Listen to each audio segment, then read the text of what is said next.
디베르 황제가 통치한 지 15해 곧 본디오 빌라도가 유대의 총독으로 헤롯이 갈릴리의 분봉왕으로 그 동생 빌립이 이두레와 드라고니 지방의 분봉왕으로 루사니아가 아빌레네의 분봉왕으로 안나스와 가야바가 대제사장으로 있을 때에 하나님의 말씀이 빈들에서 사가랴의 아들 요한에게 임한지라. 요한이 요단강 북은 각처에 와서 죄사함을 받게 하는 회개의 세례를 전파하니 선지자 이사야의 책에 쓴 바 광야에서 외치는 자의 소리가 있어 이르되 너희는 주의 길을 준비하라. 그의 오실 길을 곧게 하라.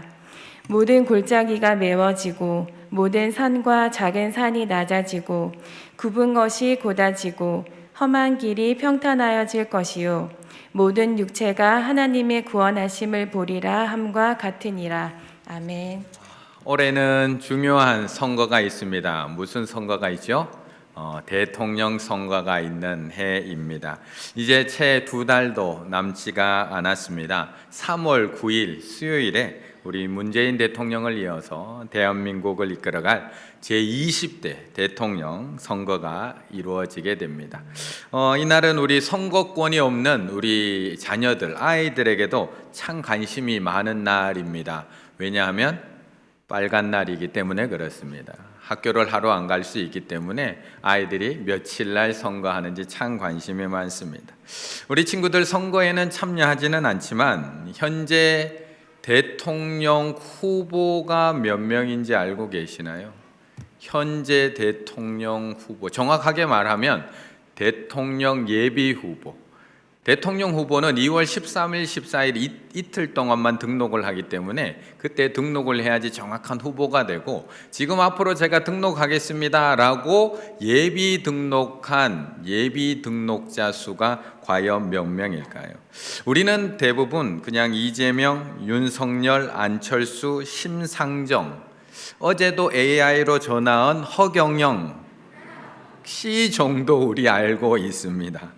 왜 아이들한테만 그렇게 전화를 하는지 저한테 안 해주니까 섭섭하더라고요. 이제는 이렇게 전화를 하는 5명만 있을까요? 제가 어제 중앙선거관리위원회 잠깐 들어가서 확인해 봤더니 무려 26명이 등록되어 있습니다. 오승철, 강성현, 오준호부터 시작해서 김대한, 이백윤에 이르기까지 무려 26명의 예비 후보들이 저 이번에 대통령 한번 나가보겠습니다 라고 등록해 놓고 있습니다. 이처럼 선거는 치열합니다. 한 나라를 이끌어가기 위한 대통령의 자리에 오르는 것 쉬운 일이 아닙니다. 요즘 TV만 틀면 딱 2가지 소식입니다. 한 가지는 대통령 선거, 한 가지는 코로나. 딱 이 2가지 이야기가 온 세상을, 한국을 가득 채우고 있습니다. 대통령 선거에 나오는 많은 후보들은 자신들만의 정책을 끊임없이 이야기를 합니다. 코로나 대응, 코로나 보상 이렇게 하겠다. 일자리 정책, 미래 산업 정책, 교육 정책, 에너지 정책, 부동산 정책, 앞으로 우리가 이렇게 하겠다고 끊임없는 말들, 정책들을 쏟아냅니다. 이것만으로도 충분히 할 말이 참 많을 텐데 이 상대에 대한 비방과 의혹까지 쏟아내기 시작을 합니다. 가족 문제, 아내 문제, 자녀 문제, 사업 문제, 과거 문제, 발언 문제, 조직 문제, 수많은 이야기를 또 쏟아내고 있습니다. 그러다 보니까 조용할 날이 없습니다. 검증이라는 이름으로 상대방의 약점을 파고드는 이 네거티브 선거 전략은 오늘날도 계속되고 있는 것을 볼 수가 있습니다.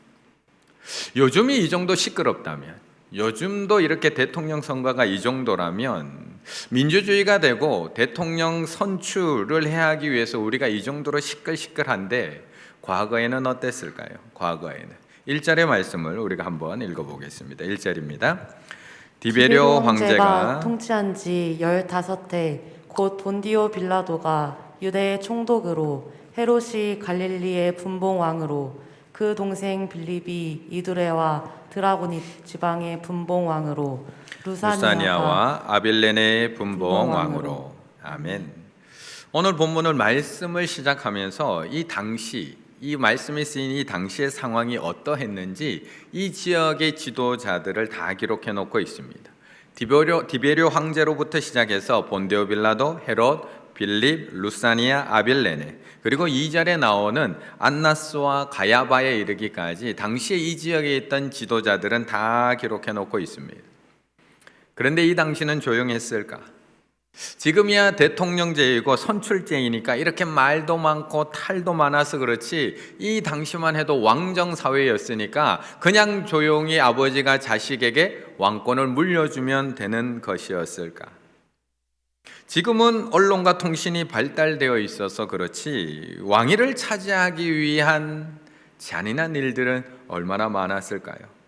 누가 죽였는지 누가 죽었는지도 모르고 그렇게 왕권을 차지하기 위한 더 심한 암투들은 과거에 훨씬 더 많이 벌어지고 있습니다. 1절을 시작하자마자 등장하는 황제가 디베리오 황제입니다. 본명은 티베리우스라는 황제입니다. 로마의 2대 황제입니다. 아버지 1대 황제는 옥타비아누스라고 하는 1대 황제. 이 두 번째 티베리우스 황제는 이 옥타비누스 황제에 이어서 두 번째로 황제가 되는데 의붓아들이었습니다. 친아들이 아니라 두 번째로 결혼한 여자의 자식이었습니다. 3살 때 데리고 온 의붓아들이었습니다. 그런데 재미있게도 이 1대 황제였던 옥타비아누스도 의붓아들로서 황제가 된 인물입니다. 나도 의붓아들, 근데 내가 왕권을 물려줄 이 아들도 의붓아들. 그러다 보니까 이 옥타비아누스는 친자식에 대한 애착이 너무 강했습니다. 이 의붓아들에게 왕권을, 황제권을 물려주기 싫었던 겁니다. 그래서 자신의 친족, 자기가 낳은 자식에게 황제의 자리를 물려주고 싶은데 자신에게는 아들이 없었습니다. 딸밖에 없었습니다. 율리아라고 하는 딸밖에 없었습니다. 그러니까 물려줄 수가 없어서 외손주들에게 깔아도 외손자에게라도 물려주고 싶었습니다. 외손자가 2명이 있었거든요. 그런데 죽습니다. 왜 죽었을까요? 왜 죽었을까? 우리는 알지 못합니다. 어쩔 수 없이 이 디베리오에게 황제의 자리를 물려줄 수밖에 없었습니다. 단 조건이 하나 있었습니다. 디베리오가 이미 결혼을 했는데 그 사랑하는 아내하고 이혼하고 내 딸 율리아와 결혼하는 조건입니다. 그런데 아까 외손자가 2 있다 그랬잖아요. 이미 결혼한 내 딸, 이미 자식까지 있는 내 딸인데 그 여자하고 이혼하고 내 딸하고 결혼해. 그럼 황제 물려줄게 라고 해서 디베리오는 자신이 사랑했던 그 여인과 이혼을 하고 이 율리아라는 딸과 또 결혼을 하게 됩니다. 그래서 2 번째 황제의 자리에 올라갑니다. 이제 조용해졌을까? 이렇게 했으면 모든 암투는 끝나는 것일까요? 하지만 이 디베리오 황제의 왕자도 조용하지 않았습니다. 이 디베리오에게도 후계자가 있었는데 친아들과 조카가 있었는데 둘 다 죽습니다. 이들은 또 왜 죽었을까요? 이러한 사건을 겪으면서 이 디베리오 황제는 더 이상 나중에는 결혼을 하지 않습니다. 세상과 인연을 끊습니다. 로마에 있었던 게 아니라 카프리 섬이라는 곳에 들어가서 10년 동안 문서 정치합니다. 사람 이제 더 이상 싫어 안 볼 거야. 문서로 보고받고 문서로 명령 내리는 정치를 10년 동안 하게 됩니다. 이 당시에 파견된 총독이 본디오 빌라도, 그리고 헤롯 대왕의 세 후계자들이 이 이스라엘 지역을 셋으로 나누어서 다스리게 됩니다.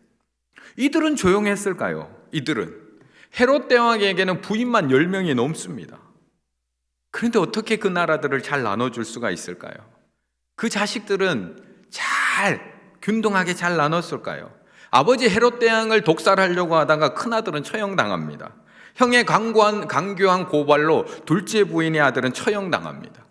유대인 부인이었던 미리암의 2 아들은 대역죄로 사마리아에서 처형당합니다. 어떤 아들은 후계자로 쓰여졌다가 축출당하기도 합니다.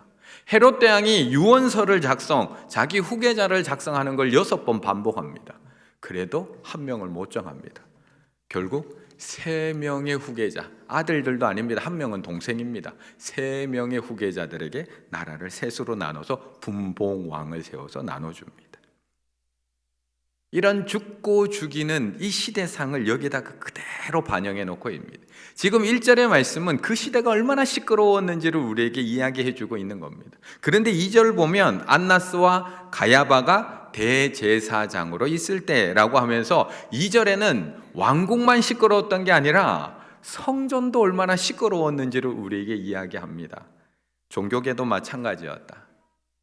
한 시대에 대제사장직은 한 명이 수행하게 되어 있는데 2명이라는 것은 당시 종교가 얼마나 정치적으로 부패했는지를 보여준다. 안나스와 가야바는 장인과 사이사이였다. 가야바가 공식적인 대제사장이었으나 은퇴한 안나스가 보이지 않는 권력을 뒤에서 행사하면서 장인과 사이 간의 권력 암투가 심했다. 오늘 성경은 이 예수님 당시의 세상이 얼마나 시끄러운가를 보여주고 있습니다. 우리가 볼 때는 멋져 보이고 아름다워 보이고 조용해 보이는 저 세상이 얼마나 시끄러운가, 더 높아지고 더 강해지고 더 차지하기 위한 사람들의 싸움이 저 뒤에서 얼마나 많이 일어나고 있는가를 보여주고 있는 겁니다. 그런데 이 시끄러운 이때에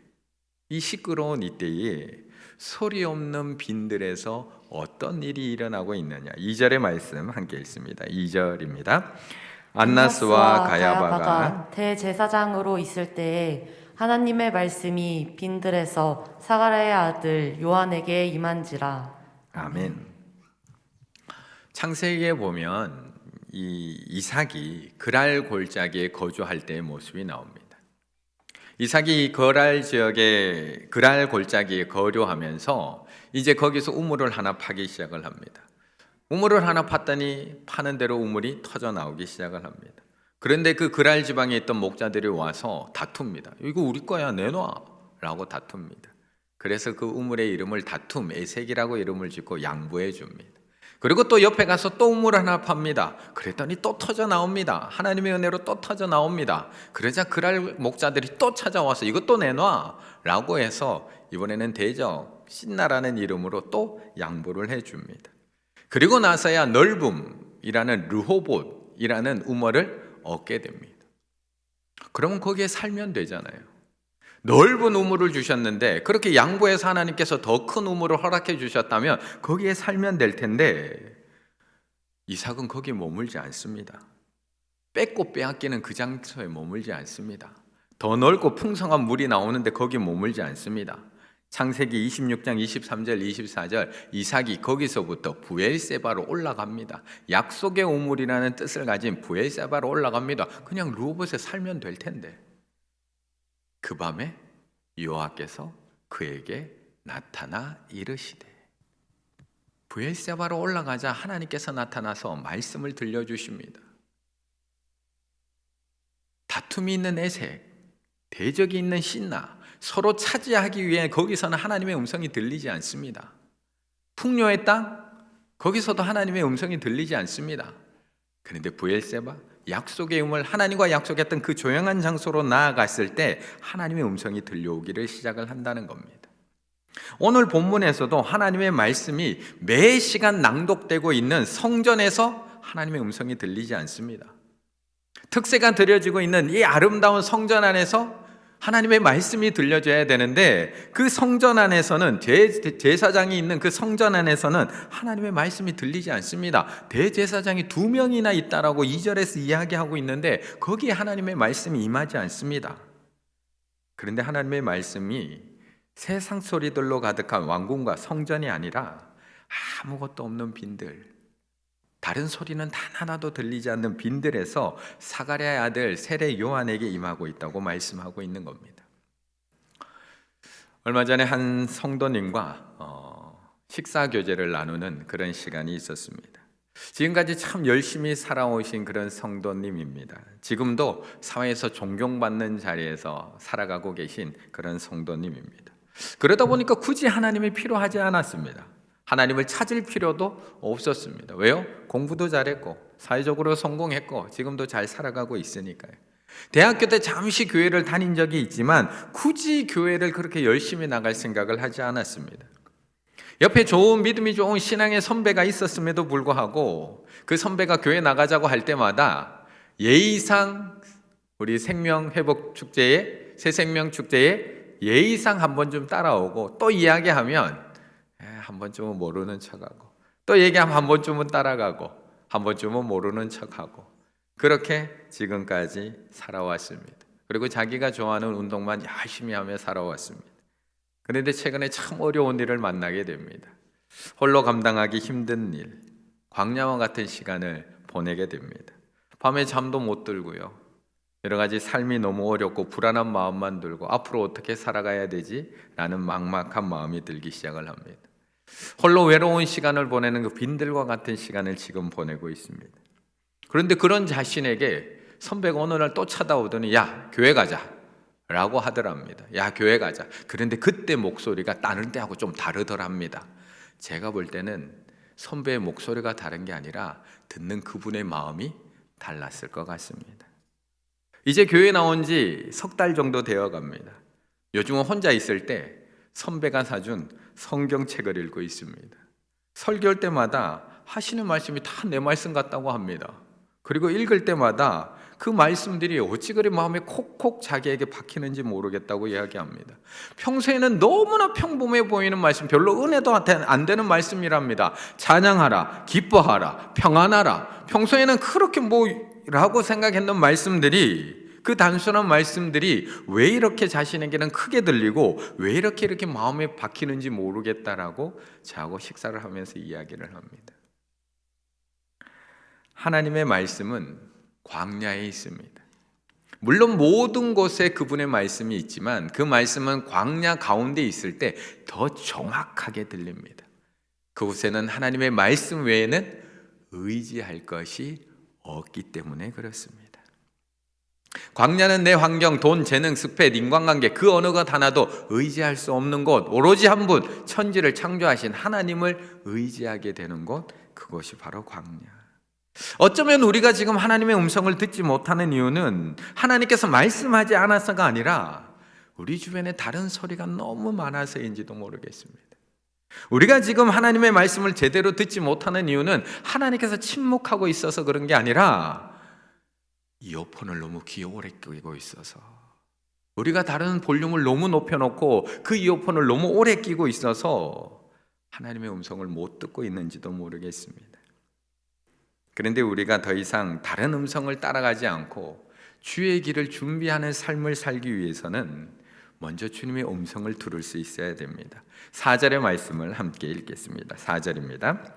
선지자 이사야의 책에 쓴 바 광야에서 외치는 자의 소리가 있어 이르되 너희는 주의 길을 준비하라 그의 오실 길을 곧게 하라.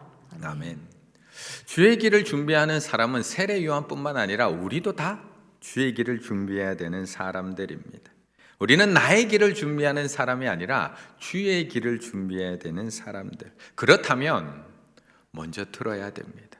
주의 길을 준비한다고 하는데 주의 말씀은 듣지 않습니다. 주의 길을 준비해야 되는 사람들이 주의 말씀은 듣지 않고 내 열정으로 내 방법으로 달려갈 때가 참 많이 있습니다. 사무엘상 2장에 보면 엘리 제사장과 사무엘, 어린 사무엘 이야기가 나옵니다. 그런데 정작 말씀을 들어야 될 엘리 제사장은 귀가 어두워서 하나님의 음성을 듣지 못합니다. 그런데 그 밤에 어린 사무엘에게 하나님의 음성이 들려집니다. 그러자 사무엘이 한 번도 들어본 적이 없기 때문에 이게 무슨 소리인지 엘리가 나를 부르나 해서 2번이나 엘리 제사장을 찾아가서 저 부르셨습니까? 라고 이야기를 합니다. 3번째 그 음성이 들려서 또 찾아갔더니 그때서 엘리가 가르쳐 줍니다. 아무래도 사무엘아, 하나님이 널 부르는 것 같다. 이번에 한 번 더 그 소리가 들리거든 누웠다가 일어나서 하나님 앞에 여호와여 말씀하시옵소서, 주의 종이 듣겠나이다 라고 대답을 해라 라고 가르쳐 줍니다. 이에 사무엘이 처소로 들어가 누웠는데 정말 그대로 또 음성이 들립니다. 그러자 사무엘상 3장 10절 이렇게 대답을 합니다. 여호와께서 임하여 서서 전과 같이 사무엘아 사무엘아 부르시는지라 사무엘이 이르되 말씀하옵소서, 주의 종이 듣겠나이다 하니. 결국 하나님의 음성을 들은 사무엘은 주의 길을 준비하는 자가 됩니다. 이스라엘 백성들을 말씀대로 인도하는 자가 되고요, 하나님의 음성을 듣지 못했던 엘리 제사장과 2 아들들은 자신의 배우리를 채우는 길, 잘못된 길, 그 길로 달려가다가 2 아들은 블레셋과의 전투에서 죽어버리게 되고 아버지는 의자가 뒤로 넘어져 목이 부러져 죽게 됩니다. 이 이야기는 미국에 있는 윌로 크릭 교회 빌 하이벨스 목사님이 쓴 주의 음성이라는 책에 나오는 이야기입니다. 빌리라고 불렸던 이 빌 빌 하이벨스 목사님은 초등학교 다닐 때, 초등학교 2학년 때 자신의 선생님이 교실에서 이 이야기를 학생들에게 들려줍니다. 그 초등학교 2학년이었던 이 빌 하이벨스 목사님은 이 이야기를 듣고, 원래 쉬는 시간만 되면 운동장으로 나가서 축구를 하는데 이 이야기를 듣고 궁금증이 생겨서 뛰어나가지 못하고 쉬는 시간에 선생님한테 찾아가서 질문을 합니다. 뭐라고 질문하느냐? 선생님, 하나님이 아직도 소년들에게 말씀하시나요? 그 어린 사무엘에게 이야기했다는 이야기를 듣고 초등학교 2학년 된 이 빌 하이벨스 목사님은 선생님을 찾아가, 하나님께서 지금도 소년들에게 말씀해 주시나요? 그러자 그 질문을 받았던 벤 솔렌이라는 이 여선생님은 종이 쪽지 하나를 손에 쥐어줍니다. 그리고 그 종이 쪽지 하나를 주머니에 넣고 하루 종일 놀다가 집에 돌아간 빌리는 잠옷으로 갈아입다가 그 주머니에 선생님이 준 그 종이 하나를 펴보게 됩니다. 근데 거기에 시 한 편이 적혀 있었습니다. 시 한 편. 이런 시였습니다. 오 사무엘의 길을 주소서. 오 주님, 열린 길을 주소서. 주님의 속삭임을 민첩하게 바로 듣게 하소서. 당신의 부르심이 응답하게 하시고 무엇보다 주님께 순종하게 하소서. 이게 미국의 시인가 봅니다. 오 사무엘의 귀를 주소서라는 시 한 편을 손에 받아들고 처음에는 그거를 몇 번 읽고 몇 번 읽고 몇 번 읽다가 외워야 되겠다 해서 외우고 평생 이 시가 이 목사님의 목회의 기초가 되게 됩니다. 하나님의 말씀을 먼저 들은 세례 요한은 자신의 길이 아니라 주의 길을 준비하고 있습니다. 죄 사함을 받게 하고 회개의 세례를 전파하면서 모든 육체가 주님의 구원을 볼 수 있도록 주의 길을 준비하는 자가 됩니다. 그런데 이렇게 하나님의 말씀을 듣고 달려가는 세례 요한도 흔들립니다. 이렇게 주의 말씀을 듣고 주의 길을 준비해가는 세례 요한도 누가복음 7장 19절에 나중에 7장에 가보시게 되면 요한이 그 제자 중에 둘을 불러 주께 보내어 이르되 오실 그이가 당신이 오니까. 그렇게 주의 음성을 듣고 달려가고 있는 세례 요한도 흔들립니다. 하나님의 말씀을 듣고 달려가는 세례 요한도 흔들리는데 그 말씀을 안 듣고 달려가는 사람들은 어떻게 될까요? 주의 음성을 저렇게 정확하게 듣고 달려가는 세례 요한도 오실 그이가 당신이니까 달려가다가 끝에는 흔들리고 있는데, 하나님의 음성은 매일 듣지 않고 달려가고 있는 우리들은 얼마나 많이 흔들릴 수밖에 없을까요? 우리는 한 번 듣고 끝까지 달려갈 수 있는 것이 아니라 우리가 매일매일 하나님의 말씀을 듣지 않고 달려가면 우리는 흔들릴 수밖에 없는 사람들이라는 것입니다. 우리가 매일매일 빈들에서 하나님의 음성을 듣지 않고 주의 길을 달려가다 보면 날마다 넘어지고 날마다 포기할 수밖에 없는 것이 우리들이라는 것입니다. 그래서 우리는 한 번 듣고 확신 가지고 달려가는 것이 아니라 매일매일 빈들에서 하나님의 음성을 들을 수 있어야 됩니다. 어쩌면 하나님께서 우리에게 허락하신 이 코로나의 시간은 나만의 빈들을 만들어갈 수 있는 가장 좋은 기회입니다. 우리는 길어지는 코로나의 시간 속에서 답답해만 할 것이 아니라 이 시간들 속에서 하나님의 말씀에 집중할 수 있는 연습을 해 나가야 됩니다. 매일매일 하나님의 말씀을 묵상하고 듣는 시간을 확보하셔야 됩니다. 하나님께서 억지로 밀어넣는 광야가 아니라 나의 일상 속에 주님의 말씀, 주님의 음성을 들을 수 있는 그 빈들을 만들어 가셔야 됩니다. 그래야지만 흔들리지 않고 넘어지지 않고 끝까지 달려가실 수 있습니다. 그리고 그 자리에 앉으셔서 아까 빌 하이벨스 목사님이 드렸던 그 기도로 말씀 읽기를 시작하셔야 됩니다. 같이 한번 읽어볼까요? 아까 그 시를 한번 같이 읽어볼까요? 시작. 오 사무엘의 귀를 주소서. 오 주님 열린 귀를 주소서. 주님의 속삭임을 민첩하게 바로 듣게 하소서. 당신의 부르심에 응답하게 하시고 무엇보다 주님께 순종하게 하소서. 아멘. 2022년 우리는 말씀보다 앞서서는 안 됩니다. 우리는 주의 말씀을 듣고 달려가기 시작을 해야 됩니다. 말씀보다 앞서가기 시작하면 내 길을 준비하지 절대 주의 길 준비하지 않습니다. 우리가 말씀을 듣고 우리가 한 걸음 한 걸음 나아갈 때 하나님께서 우리의 길을 말씀으로 인도해 가실 것이고 하나님께서 우리에게 주의 길을 준비하도록 힘과 능력을 허락하여 주실 줄로 믿습니다. 하나님의 말씀보다 앞서지 않고 하나님의 말씀에 귀 기울이는 사무의 길을 가진 우리 충일의 모든 가족들 다 되시기를 간절히 바라겠습니다.